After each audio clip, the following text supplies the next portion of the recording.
سلام كما يتنحو تافتواتن كبراتن تخطاتل تددوي تي في نسع زدالنا لكم حصرتن وانا زيناتات زينالكم قريبنا لنا في تكتاتلنا عدمنا ايو بك NPR السنة بتاعتهم كنتلم منغستي فيدرال وعل بريتوريا بزي متكبارو قبل الهزبنا زبصح زلو ጭካነ ዝተመልኦ በደል ንኸበቃን بمسرت زاتو وعل نخفصمنا درارت አካላት ጸጥን خገብሩ ممحدار ዞባ ምዕራብ ትግራይ ጻውዒ ተغሪቦም President General Tadesh Warada Warada Europe ከተማ አሊቴና ምስ ወከልት ህዝብ ተወረዳ ዘትዮም አወረዳ ራያ ጨርጨር አበ መዳይ ምጥንኻር ሓድነት ህዝብታ ትግራይን አፋርን ምርግጋት ዘላቅ ሰላምን መውሓት ጸጥታን ዝጥምት መድረኽ ህዝቢ ተኻይዱ ባንክ ወጋገን ምስ ሓፈሻው ስራሕቲ ንግዲ ገዛና ሓቢርካ ናይ ምስራሕ ስምምዕ ተፈራሪሙ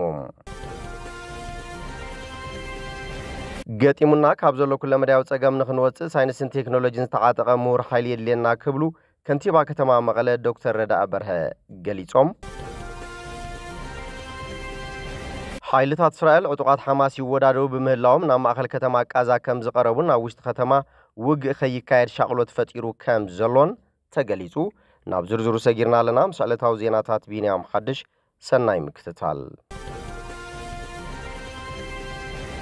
መንግስቲ ፌደራል ወል ፕሪቶሪያ በዘይ ምትግባሩ ኣብ ልዕሊ ህዝብና ዝበጽሕ ዘሎ ጭካነ ዝተመልኦ በደል ንኸብቃን ብመሰረት ዝኣቶ ውዕል ንኽፍጽምን ኣደራረድቲ ኣካላት ጸጥን ኸገብሩ ممحدار ዞባ ምዕራብ ትግራይ ጻውዒ ተቕሪቦም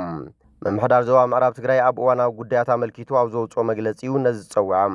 ከም ዝፍለጥ ኣብዞም ዝሓለፈ 5 ዓመታት ህዝቢ ዞባ ምዕራብ ትግራይ ብሰንኪ ወረርቲ ሓይልታት ኣብ ሞዓሎም ሪኦሞን ገጢምዎም ዘይፈልጥ ጥፍኣትን ብርሰትን ከተኣናግድ ተፈሪድዎ እዩ ዝበለት ምምሕዳር ሰብኣዊ ክብርን መንነቱን ተራኺሱ ብጣዕሚ ብዙሕ ህዝቢ ሓሊቁን እቲ ካብ ሞት ዝተረፈ ድማ ማልያ ዘይብሉ ውርደትን ሓሳረ መከራን በጽሕዎ ካብ ዝፈትዎ ዓዱ ንመረበቱን ተባሪሩን ሃፍቱን ጥሪቱን ውን ተወሪሩን ይርከብ ኢሎም ከም ህዝቢ ክበርስን ዕለምለም ክጠፍን ተሓሲቡ ገሊዩ ህዝብና ኣብ ትሕቲ ጸላእ ኮይኑ ብሰንኪ ትግራዋይነቱ ተዓፊኑ ክነብርን ብሓይሊ መንነቱ ክቕይርን ዝተረፈ ድማ ኣብ ስደት ኮይኑ ዝኸፈ ስቃይ ክሕልፍን ኣብ መላእ ትግራይ ተበታቲኑ ክተርፍን ከም ህዝቢ ጠቕሊሉ ክጠፍን ጥሜትን ሕማምን ከም ሓደ መካየዲ ሰላሕታዊ ጽንተት ኮይኑ ንኽጽል ብምግባር ሕጂ ውን ብኣሽሓት ዝቝጸር ህዝብና ይሃልቀሎ ክብል ገሊጾም ኣብ ልዕሊ ህዝብና ዝተፈጸመ ግፍዒ ህፃናት ካብ ሕቑፍ ወለዶም መንጢሉ ሓደ ቤተሰብ ናብ 3 ከባቢታት ዝበታተነ ንሕልና ደቂ ሰባት ብዘደንግጽ መልክዑ ዝኸፍአ ክስተት ዘተኣናገደ ህዝቢ ዞባ ምዕራብ ትግራይ ውን ኢሎም ናይ ዝህልቂት መቐጸልታ ዝኾነ ድማ መስከረም 13 2018 ዓ.ም ኣብ ማእኸል መዕቆብ ተመዛበልቲ ሰብዓ ካርየ መቐለ ተመዛባላይ ህፃና ኦድ ሃይለ ስላሴ ብዓይነቱ ፍልይ ዝበለ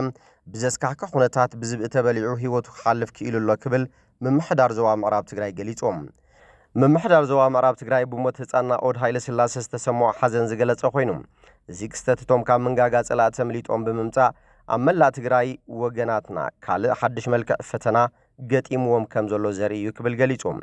ብምዃኑ ድማ ውዕል ፕሪቶሪያ ብዘይ ምትግባሩ ግዛታዊ ሓድነት ትግራይ ናብ ንቡር ብዘይ ምምላሱ ኣብ ልዕሊ ህዝብና ዝበጽሕ ዘሎ ጭካነ ዝተመልኦ በደል ንኸብቅዕ ንጽውዕ ክብል ገሊጾም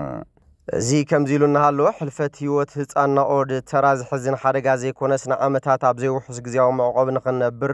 ብምግዳድና ዝመጽእ ቀጥታዊ ውፅኢት እዩ ክብል ሲቪል ማሕበረሰብ ወልቃይት ገሊጾም ሲቪል ማሕበረሰብ ወልቃይት ንሕልፈት ህይወት ህፃና ኦድ ኣመልኪቱ ኣብ ዘውፅኦ መግለጺ ህፃና ኦድ ኣብ መረበቱ ተዝህሉ ብህይወት መሃለወ ክብል ገሊጹሎም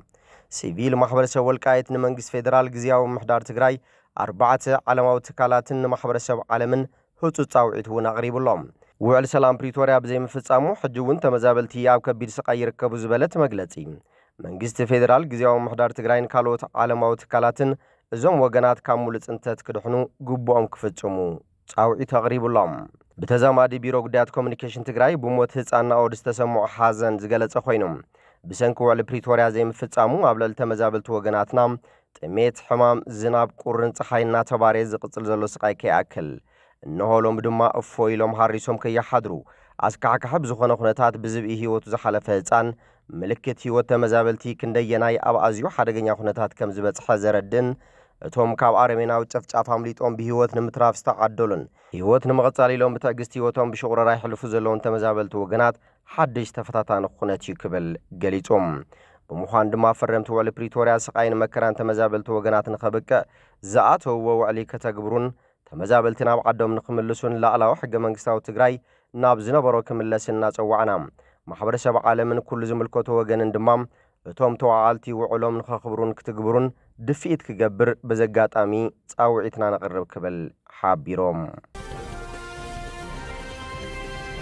ፕሬዝዳንት ጀነራል ታደሰ ወረደ ኣብ ወረዳ ኢሮብ ከተማ ዓሊቴና ምስ ወከልቲ ህዝቢ ታ ወረዳ ዘተካይዶም ህዝቢ ኢሮብ ምእንተ ህልውንኡ ብዙሕ መስዋዕቲ ዝኸፈለን ሕጂ እውን ግዳይ ብዙሓት ጸገማት ዝኾነን ብተደጋጋሚ ግዳይ ኩናት ዝኸውን ዘሎን ኣብ ጸጋሚ መልክዓ ምድራዊ ኣቀማምጣ ዘሎን ህዝቢ ዝበሉ ፕሬዝዳንት ታደሰም ከም ኩሉ ትግራዋይ ህዝቢ ኢሮብ ዝያዳ ሰላም ይጠልብ ክብሉ ተዛሪቦም ወረዳ ኢሮብ አንጻር ወጻዓታት ዝቃለሱ ዝነበሩ ውድባት ዝተመስረተሉ ታሪኻዊ ከባቢ ምዃኑ ዘዘኻኸሩ ጀነራል ታደሰ ወረደም ኣብ እዋን ዕጥቃዊ ቃልሲ ይኹን ኣብ ናይ ቀረባ ግዜ ወራር ጽንተት ደቁ ዋሰሊፉን ዕጡቕ ሰንበት ወዲቡን መኪቱን ኢሎም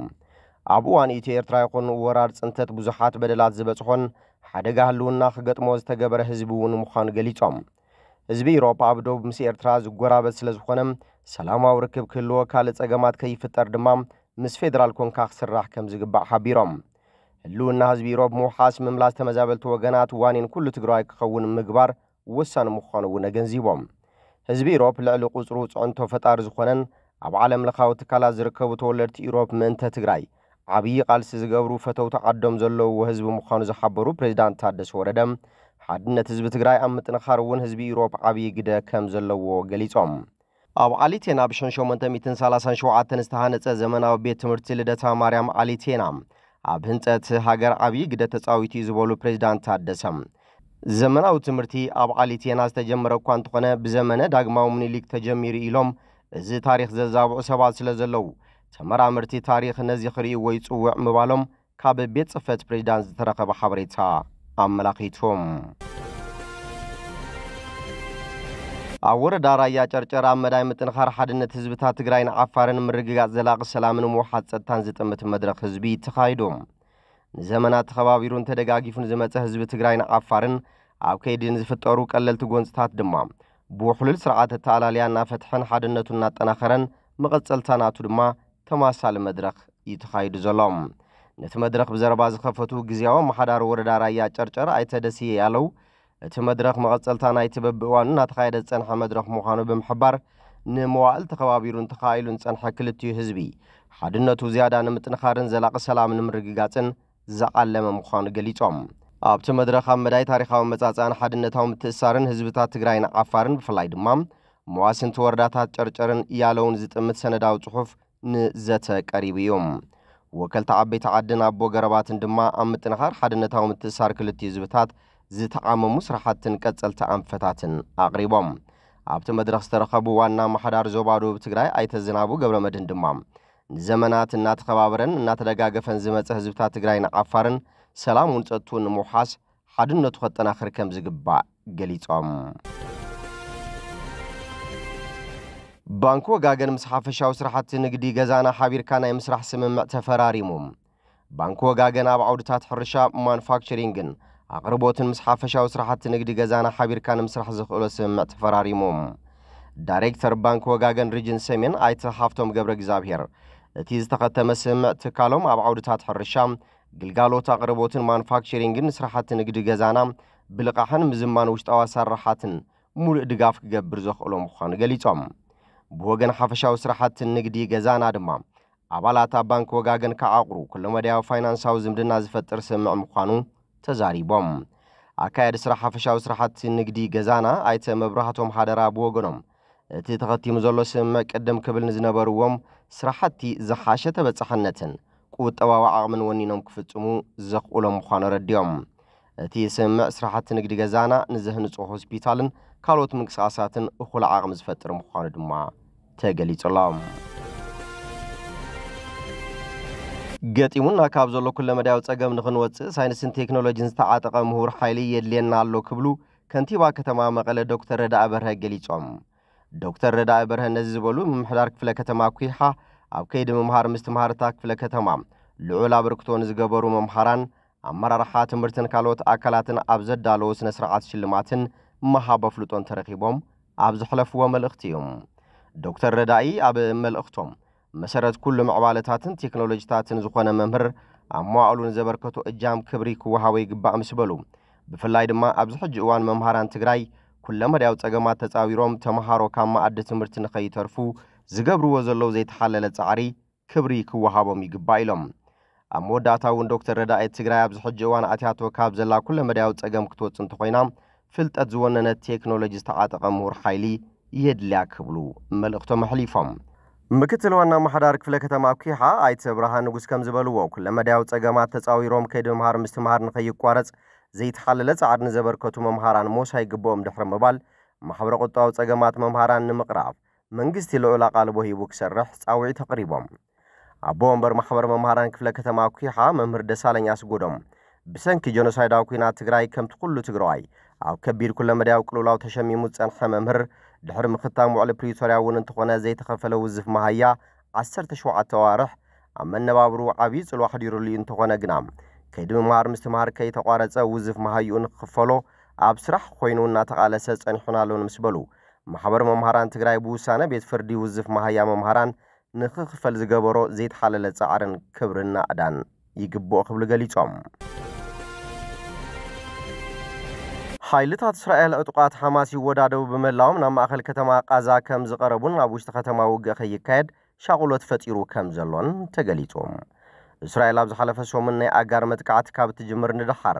ኣሽሓት ፍልስጤማውያን ካብታ ከተማ ክሃድሙ ተገዲዶም ኣለዉ